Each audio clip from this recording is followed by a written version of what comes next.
Hi again, everybody. I'm Dan Hoard. He is Dave Lapham, and this is your Bengals training camp report for Saturday, August 3rd. It's brought to you by Medical Mutual, the official health insurer of the Cincinnati Bengals. It was Family Day at Paul Brown Stadium. The fans welcomed inside PBS to see a very interesting practice. And Lap, let's talk about some of the guys that stood out to us. Beginning on offense, I guess this is no big surprise after he had more than 1,000 receiving yards and 7 touchdowns last year.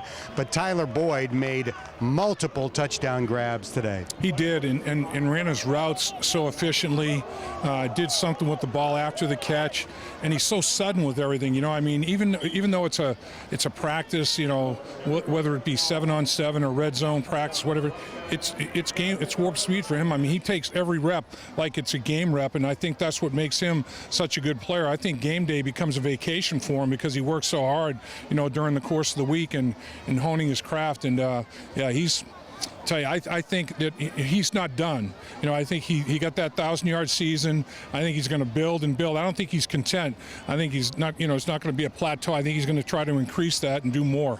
After today's Family Day practice, head coach Zach Taylor pointed out that Andy Dalton has had back-to-back strong days.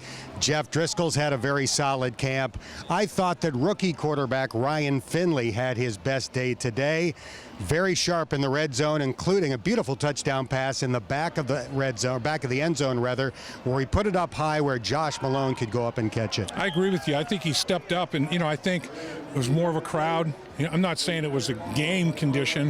It wasn't even a scrimmage as such, but I think he realized that, you know, it's time to take it to another level. He may be a gamer type guy. I don't know much of his history. Haven't talked to any of his college coaches, obviously. I don't know if he was just an okay practice player, and then he'd step it up at multiple levels game time. And I've been around players like that, not just at the quarterback position, but at a lot of positions, you know, during the course of the week, like, yeah, you know, how ready he is. And then, man, he's like, comes out like gangbusters on game day and, you know, get the reputation of being a gamer. But he's going to have to, you know, keep that level of performance, I think, because Jeff Driscoll's, like you said, making a statement, and Andy Dalton's Andy Dalton. I mean, he's consistent. He understands this offense. He's got unbelievably brilliant football IQ. So, I think Finley knows that it's a competition, and it's time to step up and be part of that competition.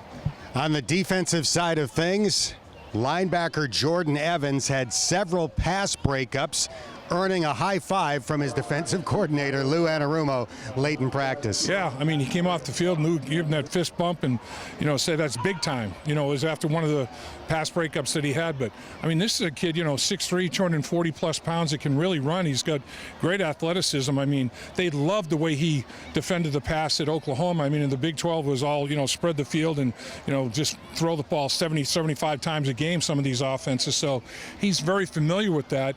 And he started out as a high school football player as a cornerback. So he understands nuances of the passing game, and he really did shine today. And it's hard to determine how well the running game was in terms of offensive execution or defensive performance, stopping it, because they're not taking people to the ground.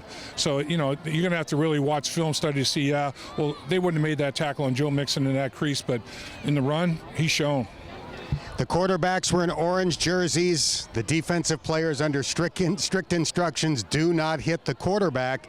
Had they been allowed to go after the quarterback, Jordan Willis might have had a few sacks today. Number 75 had consistent pressure. He did. Jordan Willis played hard. He plays hard, you know, every single snap, and that's what I like about the defensive line in general, and Coach Easton is cultivating that.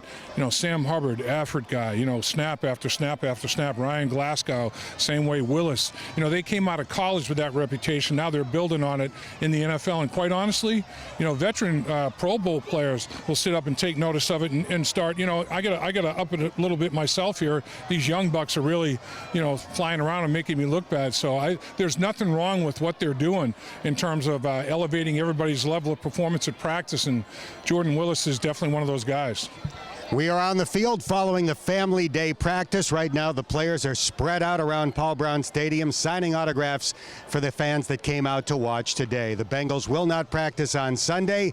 They'll be back at it on Monday at 3 o'clock on the practice fields adjacent to PBS. For Dave Lapham and our photographer, Marissa Contepelli, I'm Dan Hoard. Thanks for checking out this training camp report here on Bengals.com.